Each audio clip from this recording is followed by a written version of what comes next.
Welcome to Liminal Space, where we explore the thresholds of identity, culture, and experience. I am Matt Liu, one half of the hosting duo. Along with my friend Susan, we've created this podcast for those who find themselves navigating the spaces in between, whether it's between cultures, worlds, or ideas. Each episode, we delve into the rich complexity of modern Chinese stories, as told by those who exist at its peripheries, diaspora voices, third culture kids, and individuals who embody the bridge between China and the world, and between tradition and innovation. Step into liminal space with us, where we find meaning in the transitions, the gray areas, and the moments of becoming. Today, we have the pleasure of inviting Henry Kong, a self-proclaimed washed-up rock star, relentless music festival organizer, amateur chef, world traveler, and all-around romantic individual. So, welcome, Henry. Great to have you here with us, and we're super excited to dive into your entire background. It's you have such an interesting story to tell. So, Henry, why don't you start off by maybe giving a quick blurb on just what you actually do, which is very unusual, I would say. Yeah. And briefly how you got to this point, and then we can do a deeper dive on your journey. For sure. Yeah. Thanks, Susan. And thank you, Matt, for inviting me. You're welcome. I'm really happy to be here. Yeah. I'm really glad that I got this opportunity to share my story because I think it's, like Susan said, it's pretty unique. I haven't met a lot of people who are like me with the same background, same experience in China. So I'm a concert promoter now, and I promote music festivals and international tours, mainly in China, but we also did some tours for Chinese musicians back in the United States. And also I'm a consultant for indie bands and labels, record labels, artist management companies for their market in China. So I have a lot of bands that are really interested in growing their fan base in China. And that's what I do mainly, working with artists, coming up with cool ideas that no one thought before. Yeah, that's fascinating. You're the only one that I know who works in this area. And I know that you're always working with some interesting acts or on some pioneering projects, like the one that you told me about in the hometown of Confucius. Yes. What kind of, just as an example, like what was the thought process there? And, what kind of vision do you have when you're thinking about putting together a festival that has a concept behind it? Yeah, when I first got the opportunity to look at plans to put on a festival over there, it was really a surprise for me because my last name is Kong, and technically I'm the 75th descendant of Confucius. So being able to do a show over there is really huge just for me. And in the cultural world, like the whole Eastern cultural Rujia idea is based on Confucius ideology. So Yeah. I was really excited to combine the so-called traditional Chinese culture, the Guofeng, and contemporary pop culture from the rest of the world. So that was something that I was really excited for. Just being able to working with people in my background, but also combined with my international. I think it was fun and really a huge thing for me that I'm really just passionate about. Thank you for sharing that. That sounds super fun for sure. And yeah, I kind of want to take a step back because, like you mentioned, you have so much background and expertise in the music industry in China. And you actually started off as like a rock star in China. And so I wanted to go a little bit into your background and how you got to where you are. So could you tell us a little bit more about growing up, your family, how you got into music, and how and your I guess, your family's attitudes towards this more alternative space? Yeah, I mean, it was really fun because, like, in the beginning, like when I was really young in probably elementary school, I was never into music. So I would skip music class. I would do anything other than music because my cousin, he was forced to learn piano when he was young because my aunt was a singer and keyboard player.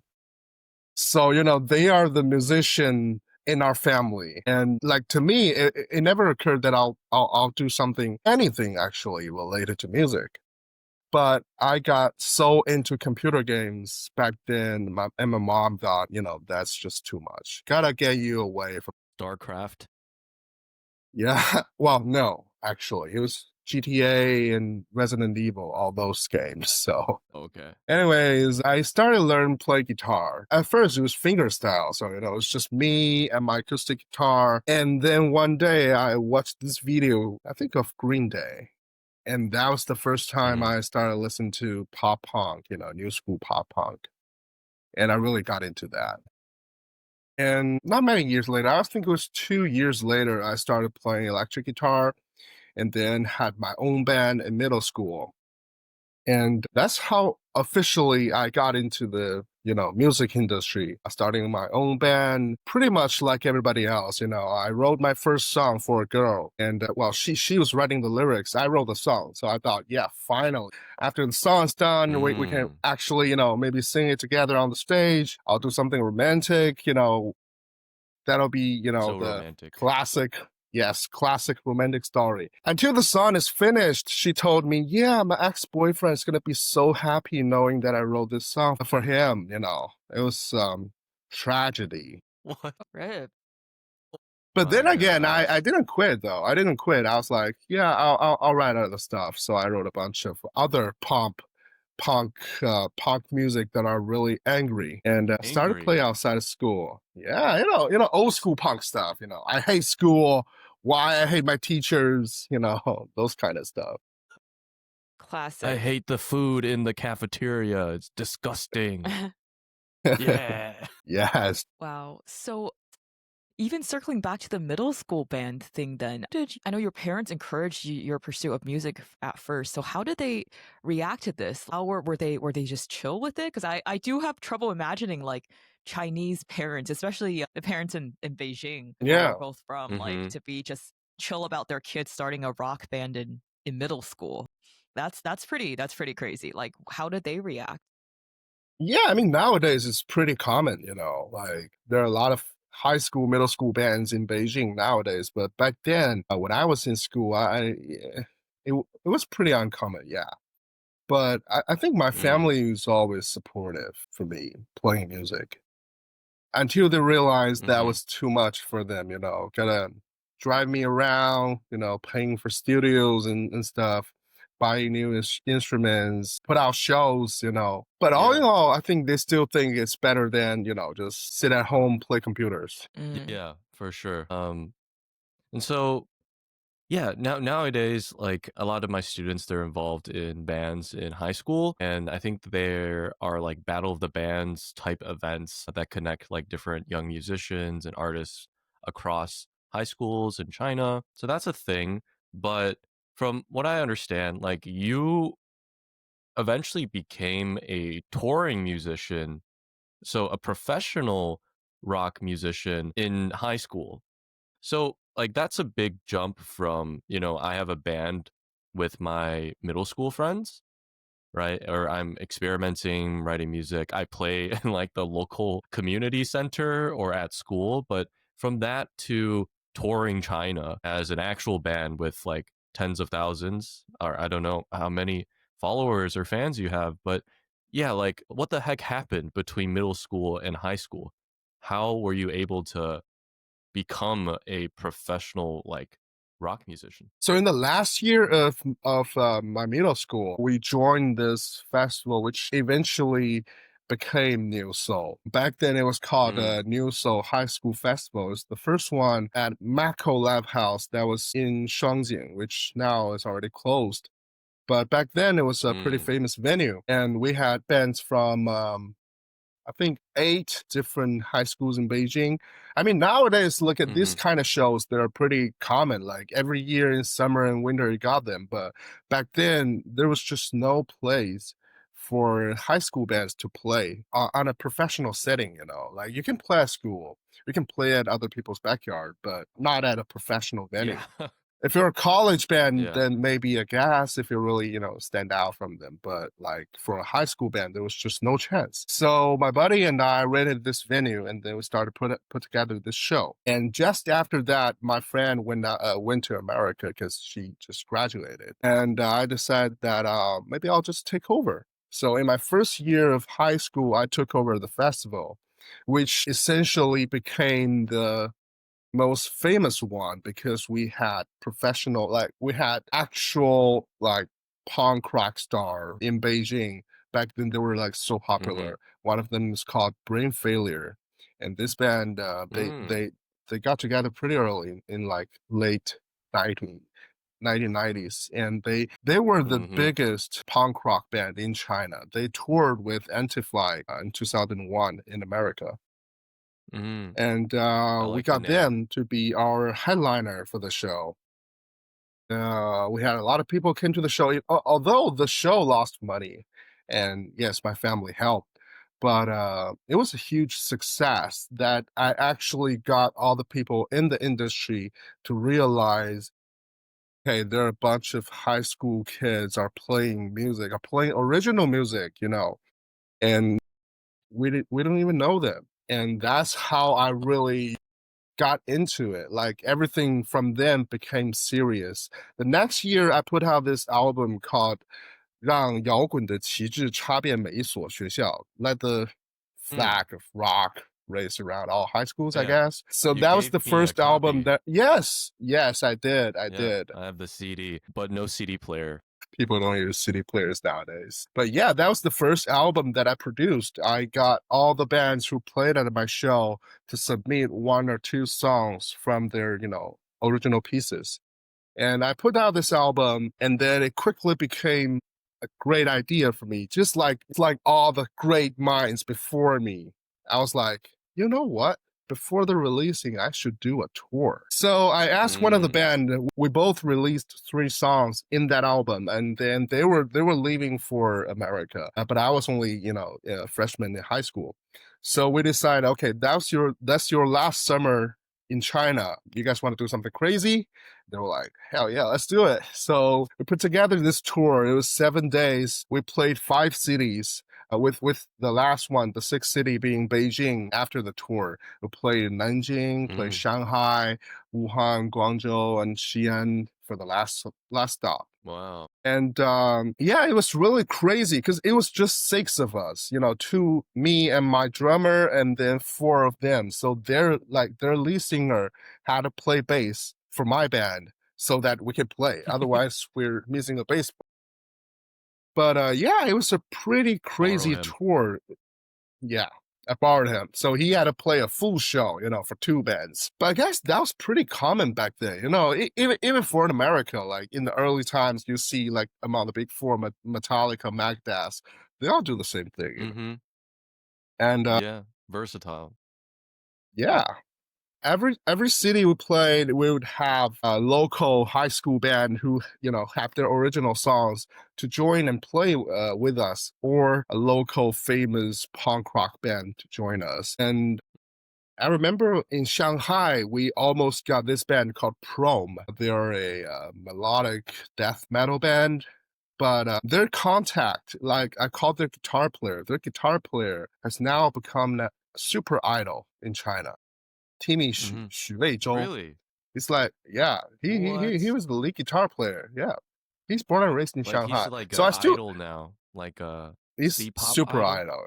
like one of the Yes, really beautiful, handsome, yeah, dancing yeah, guys. Interesting. exactly, Wow. Big career exactly, change. yeah, Quite a jump from rock.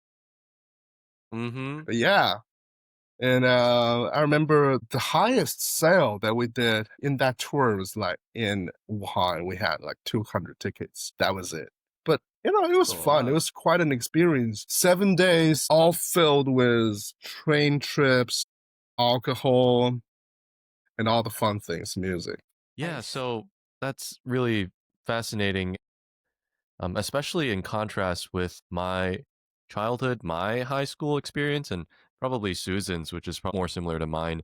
We grew up in like, suburban areas in the US, and there's not a whole lot to do. We were probably more in the traditional molds of like, picking activities and hobbies and things to do outside of school that Asian American parents approve of and whatnot. Mm. And yeah, I just think it's so interesting that at the same age, like you guys were on tour and well, you're drinking and arranging everything and doing these performances, making money, meeting other people from the industry. And well, I was like in McDonald's with my friends, like seeing who could eat the most chicken nuggets. Do you think that experience, these types of experiences in your high school career, do they prepare you for success later on in your life in any surprising ways, or did they kind of push you to grow up faster? Um, I think those experience from my high school time definitely got me more focused on what I actually want to do with my life. A lot of people, a lot of people are kind of unsure about themselves during college, but I was already over that time in high school because I'm like Mm. super sure and confident with what I'm going to do in the future. And of course, I've met with a lot of difficulties and challenges in the later time. But I think it just never occurred to me. Okay, I was at a wrong direction. I'm probably going to do something else. Maybe go into Mm. finance. But yeah, Hell no. I had a lot of like the stories from tour, for example, are just me, being a rock star. But after I came back to Beijing, we had this whole releasing party because it was in Beijing, it was in my hometown, so we had more bands. We had literally got 8 bands to play at that show. They were all high school bands. Well, except for one, I think one or two they're from college. So here's a fun story on how I cracked down the formation of an early union. Learned from the great capitalist in America. I Mm-hmm. had a friend who's a drummer in another band called me the day before the show. He's like, "Okay, Henry, you gotta know this, okay? But you can't say you heard it from me. There's this other band who are trying to do a rebellion against you about, not going to the show tomorrow." Because they were thinking Oh they dear. were paid unfair. They wanted the box office, the profits to be split evenly between the bands. But that was just not gonna I be see. that. Some band can Yeah. get like 500 people, but you're only taking in 50 Right. tickets, so it's not gonna be the same. It doesn't make sense. We Yeah. pay the professional bands at their market value, and then the rest we spend is split evenly among ourselves. So I heard the story. I found out who was starting this whole thing. I called everyone else other than him. I was like, okay, I'll raise your pay for another 500 Chinese yuan in the term that Mm-hmm. you don't talk to him anymore. And everybody agreed. And then I caught him Wait. last. I was like, okay, you guys, I heard what happened. You can't play. You can't play the show tomorrow. But you know what? Everyone else gonna play. They're also getting a raise. So you're still welcome to come to the Ooh. show. You're still welcome to the show, but you have to buy a ticket. And it turns out they actually came to the show, bought 2 tickets. So here, extra revenue. Wow. Mm. Yeah. That's smart. That's a cool story, and also, like, yeah, I think, yeah, you probably gain a lot of soft skills from these that I can't imagine a typical high school student doing this. Like, I can't imagine myself as a high schooler just, like, calling up a bunch No of different way. bands and negotiating deals or whatever. Yeah, like, I would be at Wendy's with my friends or something like more like what Matt described. So, yeah, no. Engineering club, maybe. Engineering club, yeah, yeah, "Can I negotiate, like, this extra screw from you?" No, but yeah, thanks for the story, we're always down to hear more of these. So I'm Mm-hmm. I'm also just really curious because imagine like this was probably like the golden age of like Beijing underground alternative rock scene. Because I know a lot of these live houses sadly are like been closed and a lot of people have left the scene. But what was it like back then? In terms of just the vibe, the people you met, the perspectives you were able to gain by being there. I think I was like back then was the end of what I would call golden era of Beijing's indie music scene. Because nowadays it's pretty much like how it is in America. The the Mm-hmm. show venues are pretty much chained up. So you have House of Blues all across America. You know, they don't host like small indie shows. But now, Yeah. but back then, you know, it was pretty much everybody was independent. So each venue got their own sort of specific niche, you know, like this Mm-hmm. venue is for punk, that venue is for metal. And then you go to those places, you're going to see people who are at the bar also aligned with the scene. And back then, that Mm. was before all the famous bands nowadays, you know, got big through the show, the big band.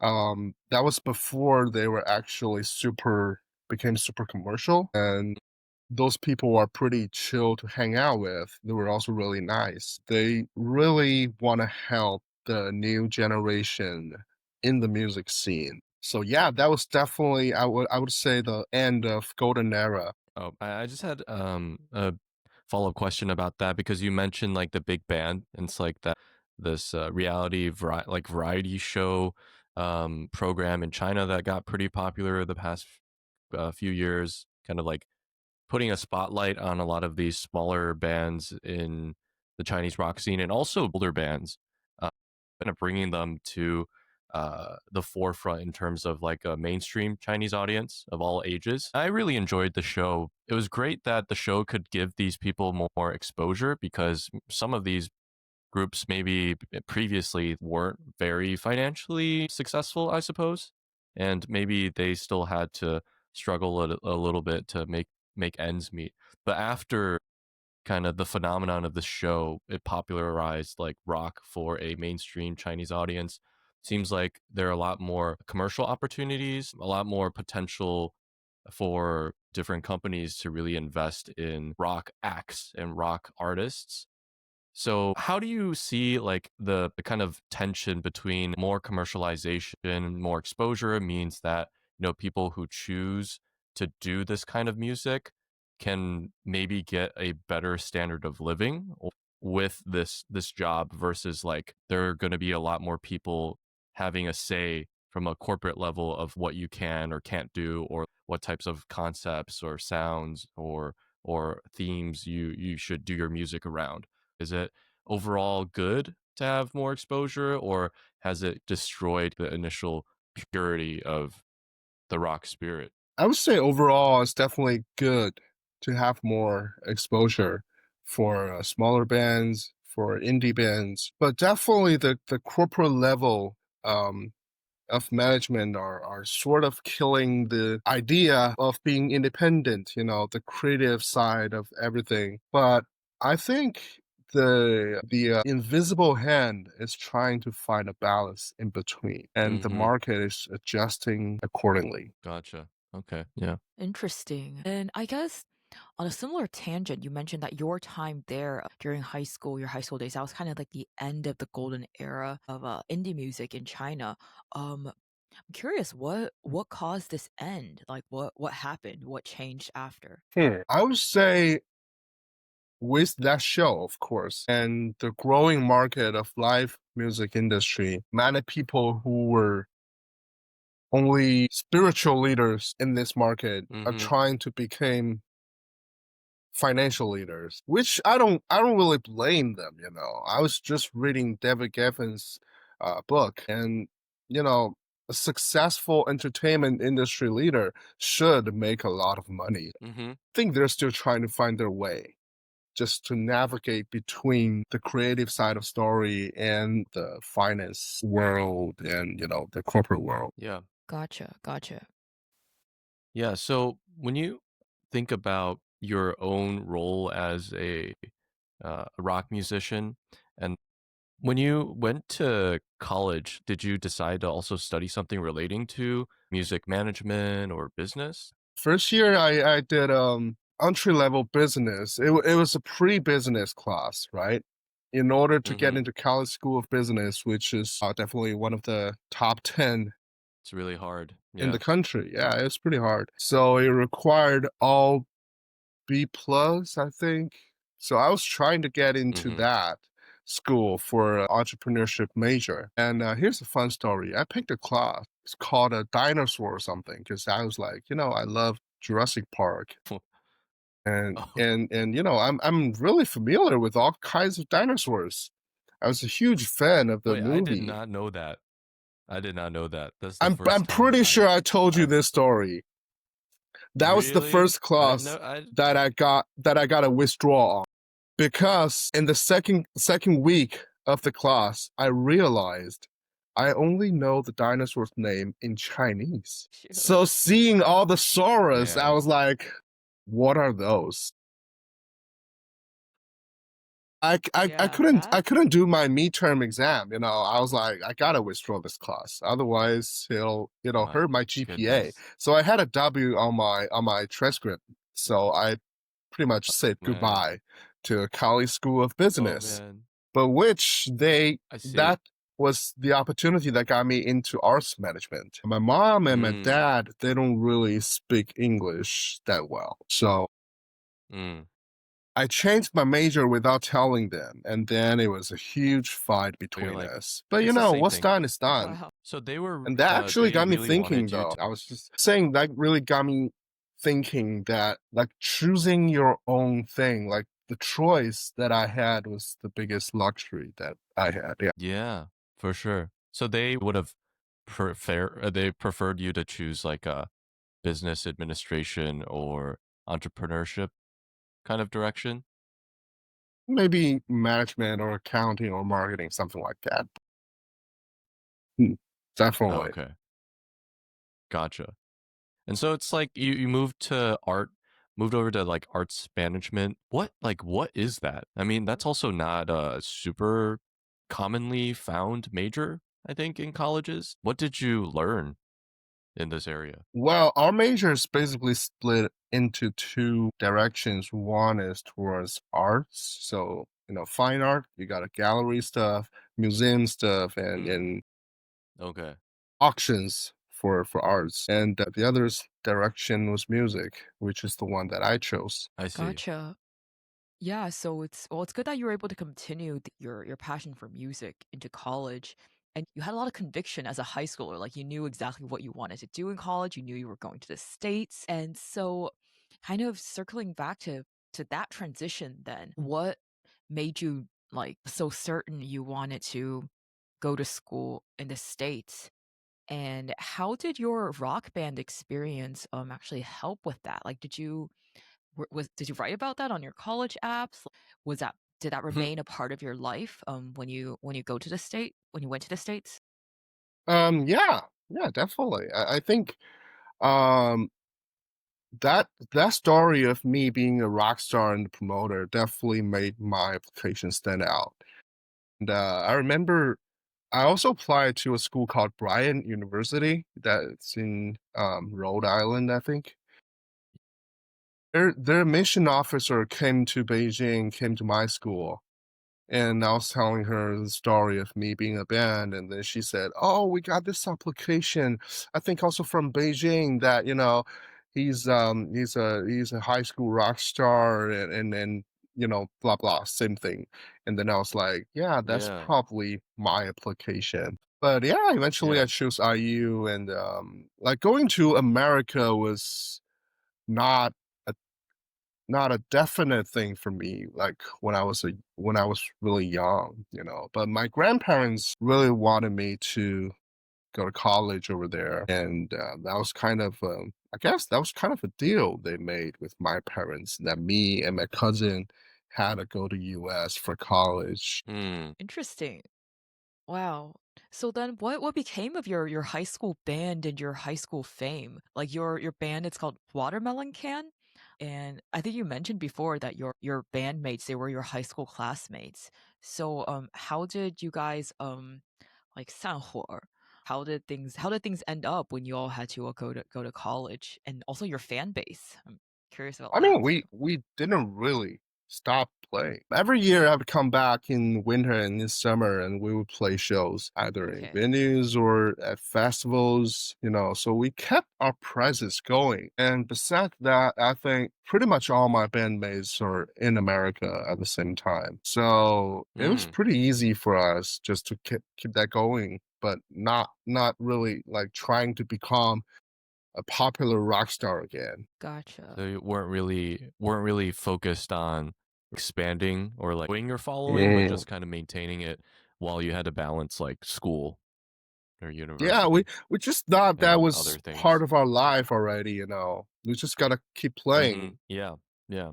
So another thing that I'm really interested in, particularly about like this stage of your life, was so you go from Beijing to Indiana University in Bloomington, which is in the Midwest. It's a college town, but not super big urban kind of environment, right? The culture, language, environment is totally different from what you're used to. And you're someone I know who is very open and adaptable, flexible. But I'm wondering, like, when you first made it out there, was it easy for you to kind of get used to life in Indiana as a Chinese international student, or were there any challenges that you had to overcome in those first couple years? I mean, I felt like I was always the kid who are pretty much open to all kind of culture, because my family loved to travel. Mm, My grandparents worked in the same area in the early time of China. And so I sort of, inherited that as a mm, ability or power. But going to Bloomington was definitely a challenge for me, I would say. Like, growing up in Beijing, even now I'm sitting on 19th floor in a building, but the tallest building in Bloomington is pretty much 11, 12 stories high. That was it. It was quite a challenge for me, but now looking back, I would definitely say it was the best thing happened to me. Like mm-hmm. actually being in America, America instead of, LA, New York, which I also love. But I would Yeah. imagine if it's me living in New York for 5 years, probably I'll just hang out in Chinatown, K Town all the Mm, time, with all the cool, yeah, I fancy feel Chinese you. kids. But Yeah. Indiana definitely showed me what America really is. And I'm truly grateful for that experience because you don't get that anymore. Yeah. When you were in college, like you spent time with a lot of local students too, right? Along with international students. So you found like a balance, right? But like a lot of times I feel like international students find it really easy to fall into their comfort zones and just kind of try to keep to their own groups, other people who have a very similar backgrounds. I think it makes sense because like going to a foreign country for college, it can be quite overwhelming. And so it's kind of like the choice to go there is already bringing you outside of your comfort zone. So if I can't even like interact with people who are more similar to me, then it's like I'm totally alone and like maybe overwhelmed at times. But I guess from your experience, because you were able to kind of integrate with both sides, what would you say to students who are studying abroad now, especially maybe Chinese students, about how to orient or approach your social life in the US? Well, I would say, first of all, nowadays, Chinese students are getting better at making friends with local students. And Mm, of course, there are still like a majority of people who are, I wouldn't say afraid, but like, they don't know how to make friends with local mm. students. And for me, I would say the easiest way just to party with the new students. Like they're also new in college and you traveled half the world around just, to be in a fully new environment. Mm. Some of them might, haven't left their state. So you definitely see more like the Chinese students who have seen more stuff So they have more stuff to talk about. And, I would say like 99% of American people that I met are friendly. So just be Hmm. brave, Yeah. party with them, drink with them, hang out with them, and share stories from different perspectives. Because I know, like, from my experience, that all my American friends are also pretty interested in how I grew up, what my experience are, Hmm. as well as I'm interested in theirs. So sharing that stories from both sides, different perspectives, really bounded us to become better friends. Gotcha. Yeah. And well, it seems like nowadays there are these other voices that say, if you're studying abroad, like it's totally fine to just keep to yourself and to just hang out with, international students or people with similar backgrounds. Like there's nothing wrong with that. And I could kind of see that side of the argument too. So just from your perspective then, like is it actually important for international students to befriend the locals or like to try to assimilate or integrate with the local scene? Or what's the value in that? As someone who did do that, what is the value and is it worth it or does it depend on the person? I think it definitely depends. For me, I think the most important question is that when you as a Chinese student in America or anywhere else interacting with local students, who are you actually are? Like who are you trying to represent? From which perspective are you actually speaking from? So for me, I really had a problem. I've had some other friends who are also international students, which I'm not gonna say from where, but they literally would call themselves like Sam, or just be like, "I'm really American. I'm all American," and I think that's like it's just not fun anymore. I know where you're from. I would be Mm, more interested in your childhood story other than how well you know Hollywood or how well you know about American football. Like those stories I can hear yeah, my yeah. actual friend, my friend whose name is actual Sam. And Actual I've Sam. met a lot. Yes, I one of my best friend Indiana is Sam. Well, his name is actual Sam. Hmm. I went back and met him again. He said, "Yeah, my best friend is coming back from China." But yeah, anyway, I'm like, Aw. when I interact with local students, I always think that I am someone from China. I'm gonna be polite. I'm gonna, be respectful towards whatever the local culture is and introduce them to mine as well as learning from them. And I think that really got me the advantage of speaking to them from a equal part, instead of me Mm, being really trying to be a new immigrant, being here like acting yeah. all American, like only eating hamburgers and steak. That's kind of like lost yourself. I feel you, man. Yeah. Susan and I probably have gone through something like that where we Sure. have to, try to be more white sometimes. Um, Yeah, because not I a I lot of think that's a Asians. rite Yeah. of rite of passage for like any immigrant diaspora kid in growing up in the US. Like I definitely had like the phase is like, okay, you don't bring the food your mom packed for lunch. You want a peanut butter sandwich. Yeah, you insist on being called Susan, like no mention of my Chinese name ever in public. Yeah. Yeah, Call there's me all definitely like Sam. a cultural rejection phase. Yeah, like I want to be actual Sam. Like call me Sam. Mm-hmm. Yeah, I for sure. No, it's good that you were able to retain that authenticity. And if anything, I think your experiences in China, it probably reaffirmed your identity more than say if you had grown up like maybe like me and Matt were okay, we were like always kind of in between. So like even growing up, it's like you're not that quite like you're not that certain, okay, who am I? So Yeah. no, it's always interesting to get to see different people's perspectives on that end. So, I was kind of curious about just your life in college in terms of music. So you mentioned that during your college, you kind of carried on your journey. You kind of try to leverage the expertise from your rock band days to promote bands in China to tour the states. So, tell us a little about that. How did that start, and what were some interesting stories from that experience? Yeah, I had a small startup in the first year. It quickly failed, and I remember it was like internet stuff, How an app quick? basically. How quick? Mhm. Pretty quick, one semester. It failed after summer. Okay.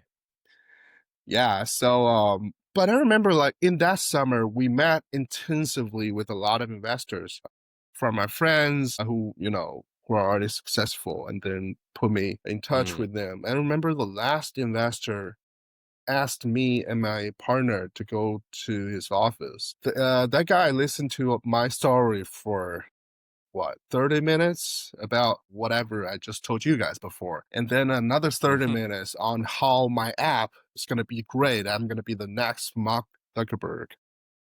Back then, Elon Musk wasn't that big, you know. Everybody was worshiping Mark. And Right.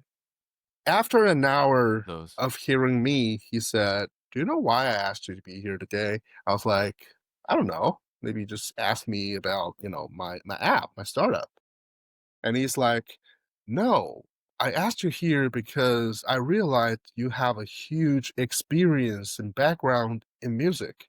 And why did you stop that?" I was like, Mm. maybe I was too afraid to think, um, because I moved to America and I was too afraid to think Chinese music was going to be a thing over there. And then he started to talk I about see.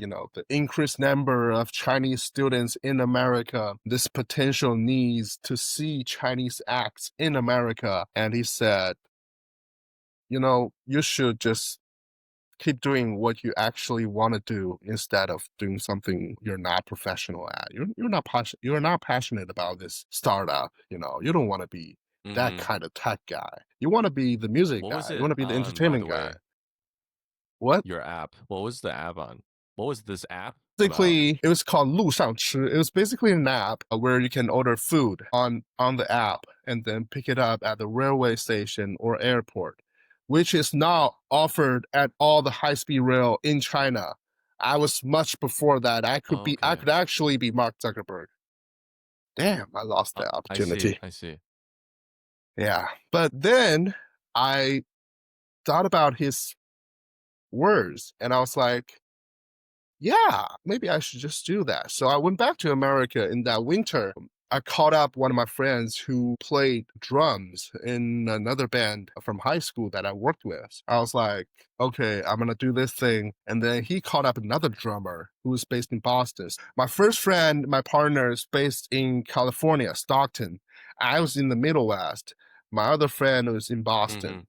So all three of us, we got into a WeChat group and then we decided, okay, let's do that. And the first band that I Hmm. promoted was Escape Plan in 2017. They were super big with the song 夜空中最亮的星. And I Hmm. talked to their manager, but their manager back then thought my WeChat ID photo looked non-professional. So What she was it? rejected me. It was the same photo like now. Oh no, it was before that one, but it was pretty cool. It was a chill photo, of me just, hanging. Okay. But she rejected me. And then she started talking with another promoter. And that promoter only promoted 2 shows, 3 shows, the whole tour. So he sold 2 shows, one in Boston, one in New York, to me. And Hmm. eventually, throughout the tour, the manager realized I was more reliable and much more professional when it comes to touring. Mm. And therefore, we became pretty much best friends. We're still friends till this day. She's a great mentor. She Wow. helped me a lot later on, when it comes to tour, when it comes to anything related to music. So, yeah, that's how I promoted my first tour. It was quite exciting and it was really amazing experience. Yeah, that's great. So you continued to basically work then throughout the rest of your college experience, arranging these tours for Chinese bands and artists to perform in the US, right? Yes. And at this point you were not you weren't doing the other way around yet, right? You weren't getting like American artists into China quite yet, right? No. No. Okay. But like that has also become a part of your work now. So now you're kind of doing it both ways. Is that correct? Yeah, but more, I would say 90% of my work is bringing American bands to China. Just like how it was fully, reversed when I bring a lot of bands from China to America. Yeah. And another thing that I'm really interested in is like it when I think of your work, I feel like it's a lot about logistics and aligning like timetables, details about, what goes where, how to bring the equipment and set up the stages, negotiating all of the times and the numbers.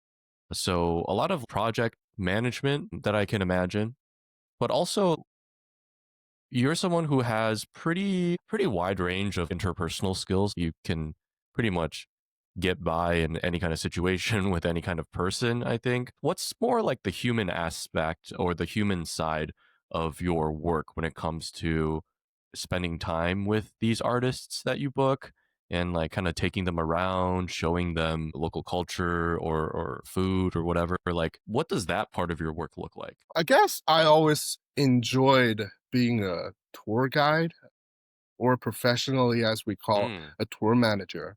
I love showing Chinese Mm-hmm. bands, Chinese musicians around in America. Two of my favorite touring stories of me with Chinese. One is with the most notorious Triple H in Chinese Honghua Hui. So right Mm. after their huge break from the show, China Got Hip Hop season 1, when PG1 got, the first place, 1 week before that show aired, I got a phone call from the president of Modern Sky USA, who was managing the group. He called me. He was like, Henry, do you want to do this tour? Like, I can give you one show.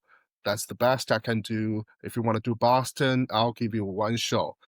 I wasn't really familiar with hip hop, but seeing how big the show had got in China, I was like, okay, I'll consider it.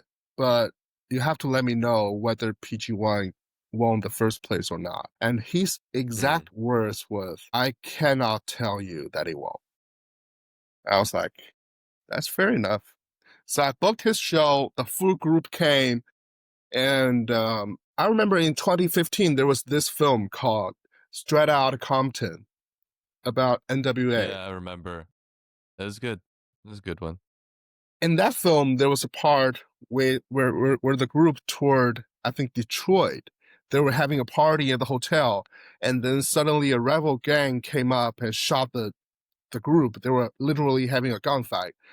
And after the Triple H tour, I started telling my friends, I've seen something's pretty much the same. So when I toured with Triple Really? H in Boston, right? It was a fully sold out show. It sold out so quickly. The show went on sale on Thursday or Friday at 12 at noon. I was in a class. My class ends on 12:15. So around 12:10, I got a phone call from a partner in Boston, and he's like, "Yo, Henry, you gotta check this ticket platform because it only went online 10 minutes, and they say it's already sold out." So I got so furious. It was a huge tour for me. I went out to the restroom. Hmm. I called the manager of the venue. I was like, dude, I gotta check your platforms. There's some technical issue. It says it's already sold out. We Hmm. had Yeah. 1,200 tickets on sale at like $100 per piece. And he was Yeah, it's not so cheap. like he was so out. He was like, what? It's already sold out. Yeah, it is sold out. I was like, oh Mm. no. And then when it came to the tour, the hip hop group, they literally just got big through the show. So they were going around hanging out with college girls, Chinese students who are really just star famed by them, and they were going to all those, Groupies. Yeah. I wasn't gonna use the word groupie, but yeah, groupies. And they were Mm. going to like fancy stores. But my job and the band's manager's job was at the hotel, staying in the lobby, make sure nobody gets out, because otherwise it'll be crazy. Anyway, people got out. We went to the show. The show was a huge success. Even the owner of the venue came. We did the show at a club called Royale at Boston, and the owner was pretty much sure he's a mafia. Like he dressed in tuxedo, came old Italian white guy. We smoked together outside, and he was asking me all these stories. I was really nervous. But anyway, during the show, there were like Chinese hip hop stars. They love to throw water around, right? So some of the water got into the monitor, and the backline rental guys, the company, the guys, they were not happy about it. So they complained. They had a huge fight with the DJ. And after the show, they were trying to, make up, be nice. So the DJ came up trying to put his arm around that guy from the rental company. And the guy thought he was fighting them. So a huge fight broke out. We were in the green room My on the second goodness. floor. Right? So suddenly we heard our photographer, this little girl from Berkeley Music Institute, she yelled. So everybody just rushed down the stairs and saw they were fighting together. So we pulled them out. We brought our guy up to the green room. We asked what happened, and then after that DJ guy told us what happened, the rest of the group went crazy. Some of them starting to like getting baseball bat from the side of the room. Other people were like taking chairs out, and the head of security at the venue came up to the green room. He was he's almost 7 feet tall. He came up to the room. He was trying to apologize to the group, He was trying to say like, okay, sorry, on our side, sorry, and blah, blah, blah.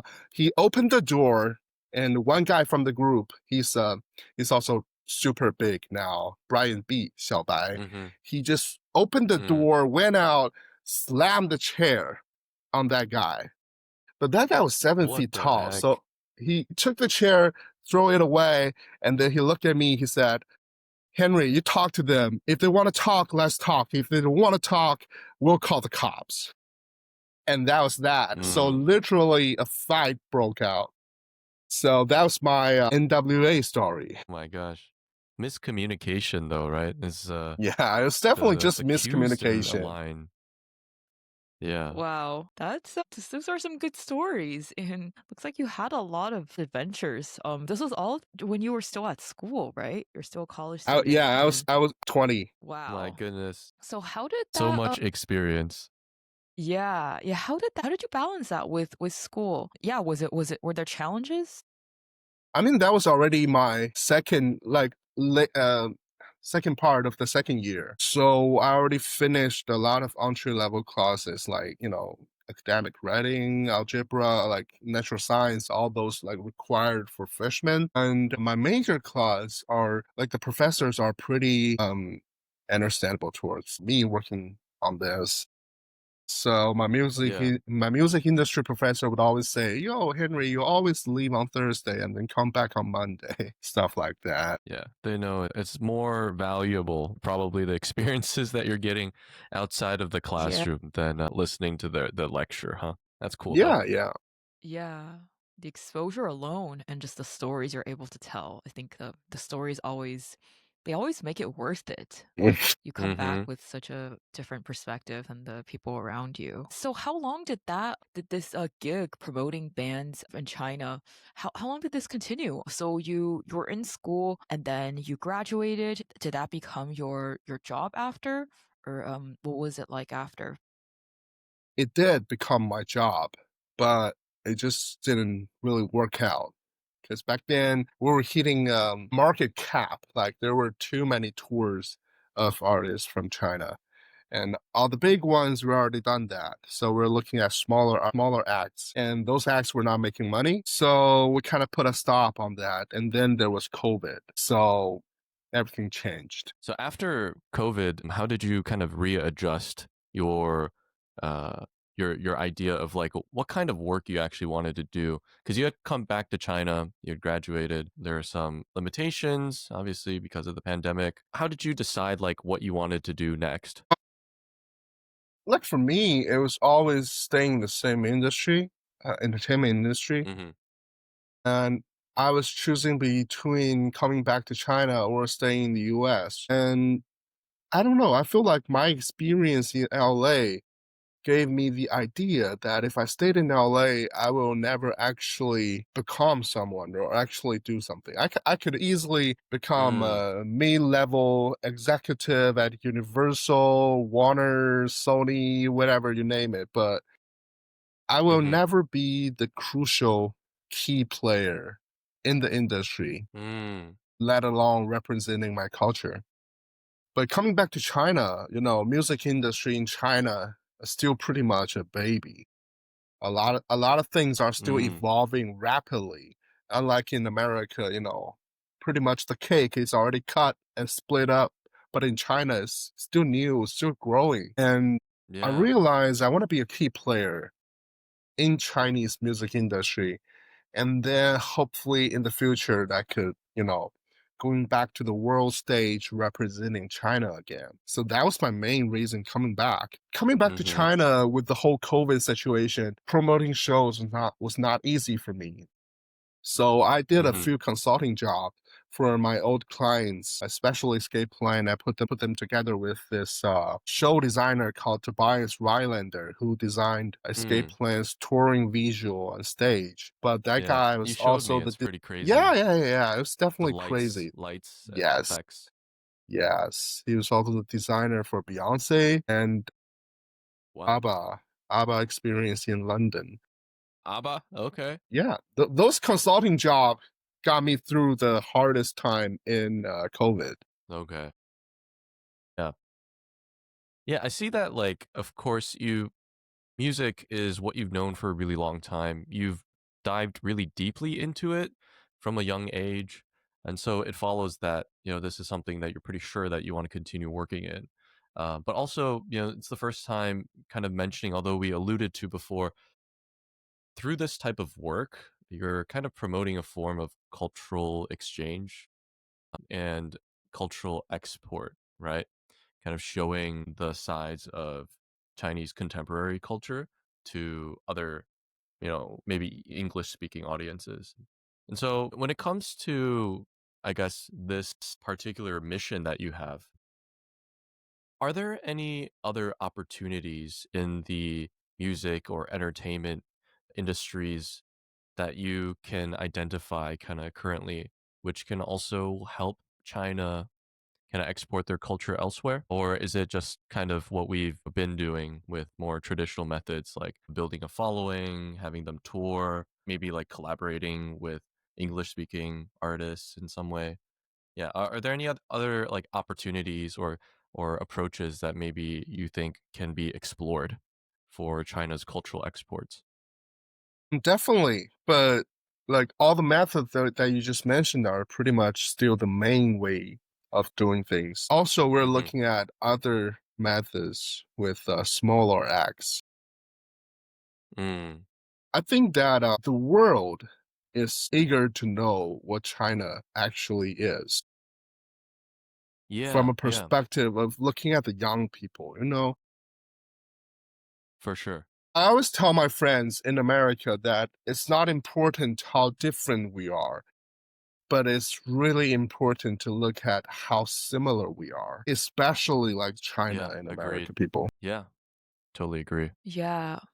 So then moving on to the current work you're doing, you mentioned that consulting got you through those most difficult years during COVID. So how did that how did that become what you're doing now? So right now you're doing a lot of international tours, local festivals around China. How did that start? It was around late 2021. Me and my other friend from college, who's based in Shandong, and we talked about how we can, put shows together, and that was a huge opportunity. Hmm. Just looking at the live entertainment industry in China now, and then we started another company focusing on festivals, on tours, and that's pretty much how I started to get back into this area again. Mm. Wow. So yeah, no, that's really cool. And I guess one thing I really enjoy about China is the how fast things move. Like it's like you have an idea and you can immediately hop on it, get started, start organizing already. So how did that grow? What were the most memorable experiences, your favorite tours, any favorite festivals you guys did? So we did this festival. I always talk about this example because I think that was my favorite festival in all my working experience back in China. It was pretty much fully promoted by us in Mm-hmm. Shouguang, which is a small town. Not even Shouguang, it's pretty close to Shouguang, but it was a small town near a small town in rural Shandong province. So 50 miles around the festival venue, you won't even find a market. And I drove Oh my there from gosh. Beijing because that's much closer, and it's right beside the highway. And when we got there, the hotel that my team found for all of us, the festival promoters, the artists, was actually, how should I say this? A school for government officials. Wow. Yes, Okay. so you wake up on 6 a.m. to join the breakfast. You're gonna see people wearing traditional communist outfit with this Mm-hmm. thing on their chest every day. Yeah. And seeing all the bands from non-mainland China living in that hotel, joining that group was definitely mind-blowing. Wow. We had Yeah. This we, just. we had Ah Yue from Taiwan, Zhang Zhenyue. He was literally in the Mm-hmm. same hotel, and there was nothing around that compound, so we can do sound check like all night to the morning, right? And I Mm. got there around 1 a.m. in the morning, and then the next band was flew in from Qingdao, and then the band's name's the Chairs, 椅子乐团. They got in around I've three. heard of them. Oh yeah, they're pretty good. They're pretty good. Really local stuff from southern Taiwan. But they got there 3 a.m. The first thing they asked me, can we find something to eat? And I was like, Hey, like, I'll try nope. my best, but no guarantees here. So me, my other colleagues, we sent out 3 cars, just going into different directions, trying to find Search mission. one market that can find them anything to eat. So I went into this village. It was really early in the morning. It was around 3:30, 4 a.m. in the morning. I see all those farmers were flipping the corns, the little corn thing they had on the Okay. ground, trying to dry them. They were flipping them. So I What? went up. I asked them, where can I find some food? They were speaking Shandong dialect. I couldn't understand that at all. So I was really devastated. I drove back to the hotel. I was ready to face the management. I was like, sorry, you just got to wait 2 more hours for the breakfast. And then my colleague called me. He found the only 24 hours internet cafe in the town, 20 kilometers outside of our venue. He bought That's all far. the instant ramen, all the packaged egg, all the sausages he could find at the bar, Mm. at internet cafe. He drove back with all the noodles and stuff, gave them to the artist, and the artists were like, "Thank you so much."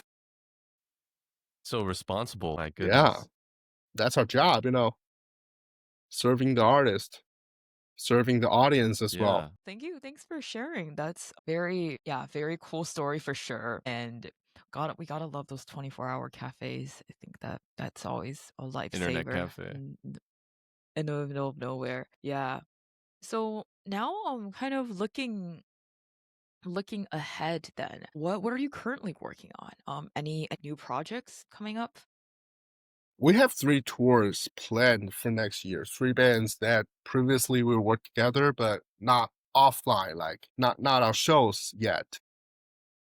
Mm-hmm. For about 3 years, I've been looking forward to bring them to China to test out. And although we tried in 2025, but it wasn't really the best time. And we're gonna try again next year. So that's for tours. And for festivals, of course, we're looking for more opportunities. So if anyone listening to this podcast have an opportunity like that, reach out to me. I would love to put out small For sure. festivals Yeah. in wherever you are. And we're also Yeah. working Yeah. with this small punk rock band from New York City. Their lead singer is learning Chinese, learning Mandarin. I think she came to China earlier this year she just fell in love with the whole environment, culture around here. So she reached Mm, out to me. She was trying to expand their market, and now we're working together to do their social medias and trying to bring them out here to tour. And also, my consulting company is exploring some opportunities with the performance rights organization in America. So a lot of mm, exciting stuff, coming up, yeah, and I'm really looking forward to them. great, man. So, kind of like summarize what you've done, what you're working on now, and what you hope to work on in the future. Like, what would you say is the dream, and say like 5, 10, 15 years from now? Like you said, you want to become like a mover and a shaker in like the Chinese music scene, and you know that you also care about cultural exchange, showing how, for example, Chinese people and Americans are more similar than different, and maybe arts and music is one way to do that, to connect and to have resonance. But yeah, what's the dream? What's the goal? Anything kind of like midterm, long term that you're thinking about? What do you hope to accomplish? Well, I think for me the dream is the long term thing. I wouldn't call a midterm goal a dream. That would be a midterm Mm, objective. Uh, that'd just be a nap.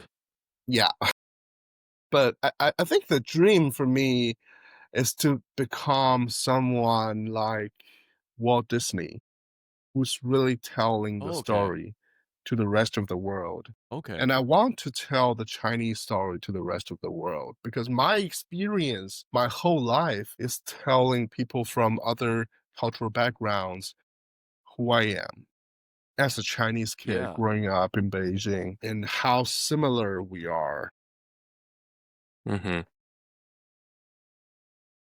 how things are actually instead of how the media tells us to see. So I want to Yeah. be that There's normal people. storyteller.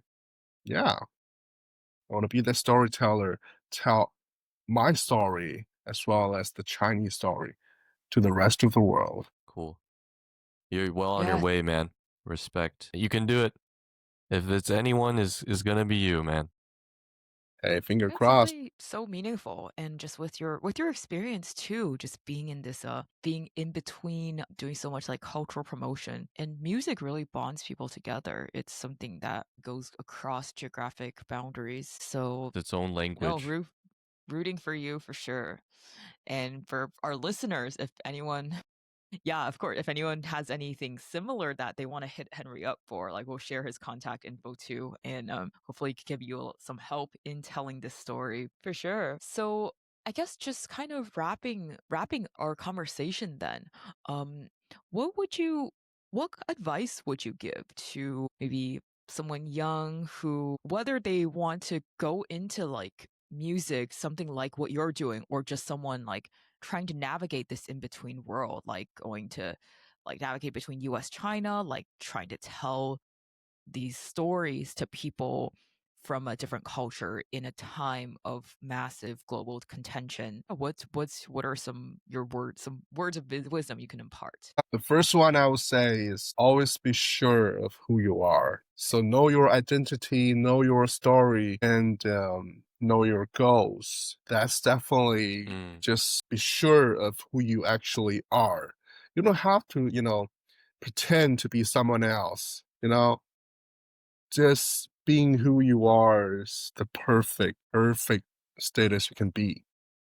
And the second I would mm, say is just don't be afraid to try anything. One joke that I had with my American friends, because my friend Sam, born and raised in Indianapolis, he has mm-hmm. only 10 things he would eat. So from chicken nugget to spaghetti, I could count with both my hands. That was a joke. I always made fun of him. And but now he's Shout better. out Sam. He's open to other foods. So I always tell He him has 12 items now. Yeah, yeah. I always tell Kidding, them, Sam. don't be afraid to try. Just try everything. Try anything you won't try before because you'll never know. Otherwise, just, stay in your head. And the Mm-hmm. last thing that I would say is combined with the last, with the last thing, try everything, start everything small. You don't Mm, have to start a conglomerate in the next day. Even Rome wasn't built in a day. You have to start a huge platform. So if you have any great idea, try to start small and then scale it up. yeah. Wonderful advice.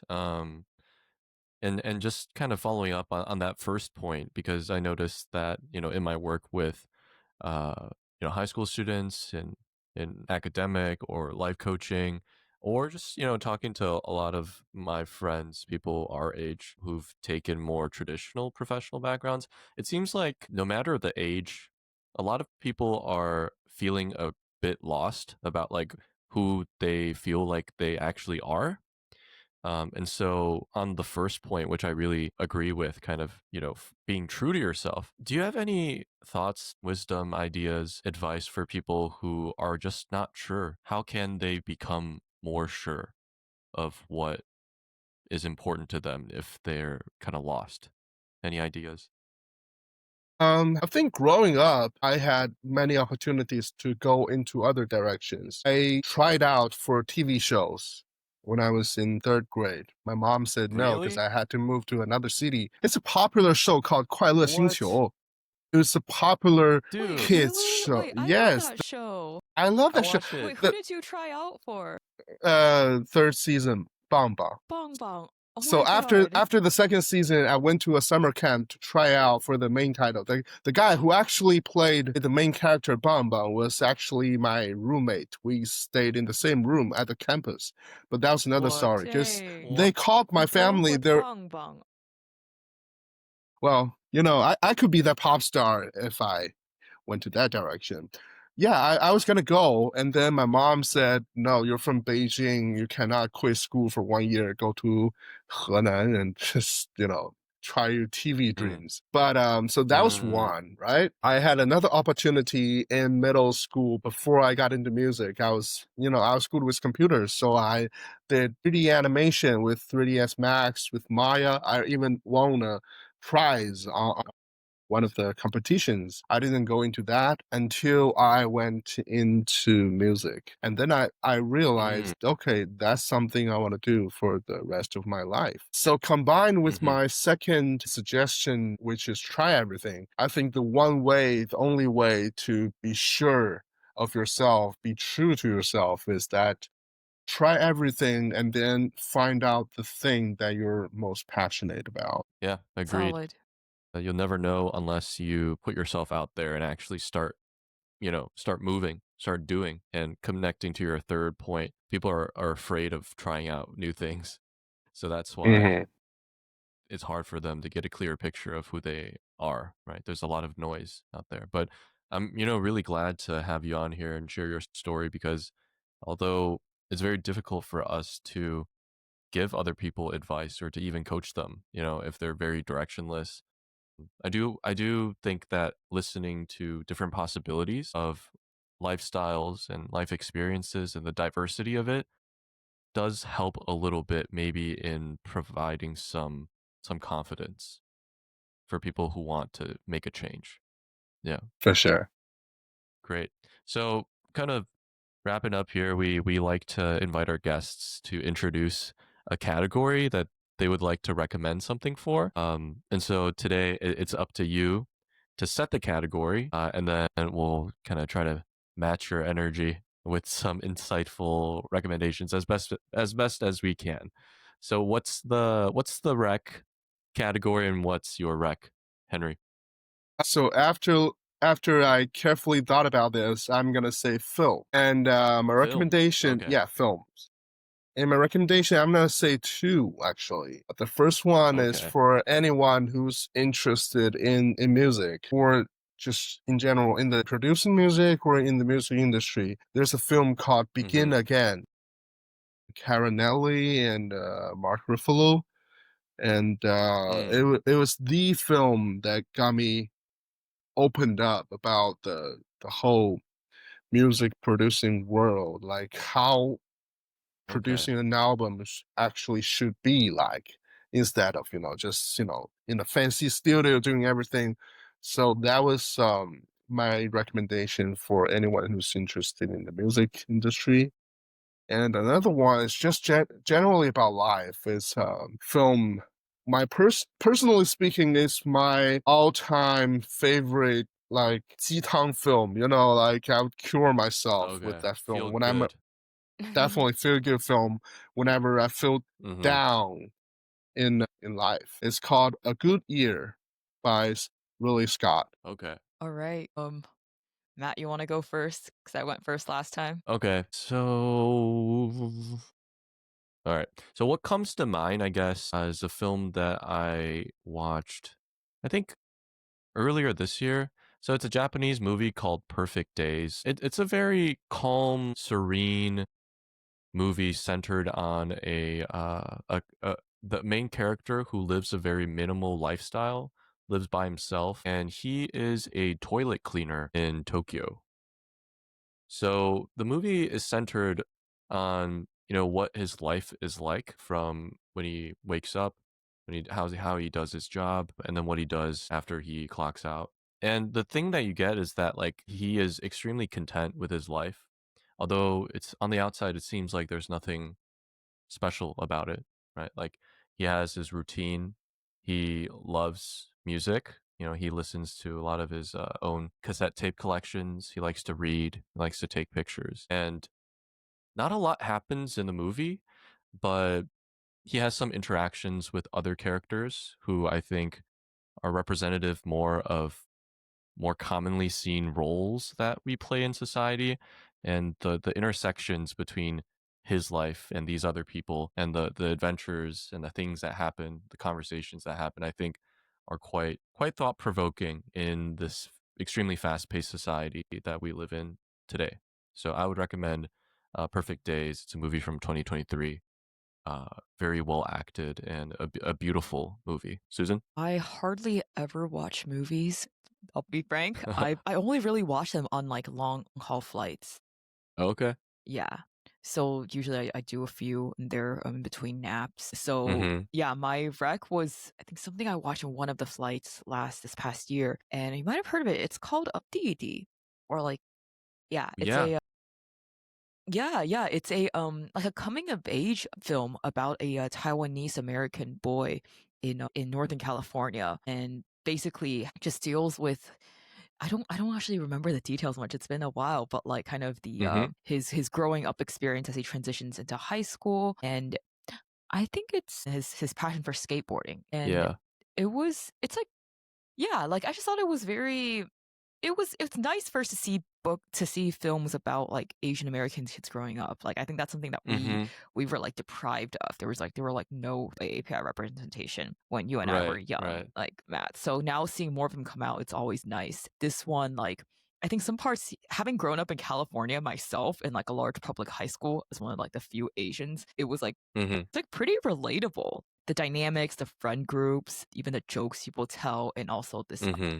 immigrant experience. And I thought it also spoke a lot about the greater like the Taiwanese American experience in the US, because so many of Mm. these families they were they were imported to work on like the semiconductor industry, and then at times many of the fathers would be sent back to Taiwan to work while the families stayed in the US. So it Okay. was also very insightful to Single see this single parent, right? single Pretty parent, much. yeah, like the single parent household. It's also something I relate with. So it Mm. was, yeah, it's pretty funny. It's pretty like chill, but also very, Mm-hmm. it's sentimental in its own way. So would recommend. Awesome. Cool. Great Rex, guys. And yeah, thanks again for offering your wisdom and your perspectives and your story, Henry. Super Thank good. you. Thank Also you. just catching up with you and learning about some of these other really interesting details about your life. Like we shoot the shit sometimes, but yeah, there's always something. There's always a layer, even with people that you know well, that you never know, and that's super interesting. Yeah, For sure. cool. All right, so that's a wrap on today's episode of Liminal Space, where we navigate the thresholds of culture, identity, and experience. If our conversation resonated with you, Don't forget to subscribe, leave a review, or share your own story. We love to hear what you've discovered in the spaces in between. Join us next time as we continue to explore what it means to live in the liminal. See you soon. Bye-bye. Bye. Thanks, guys. Woo.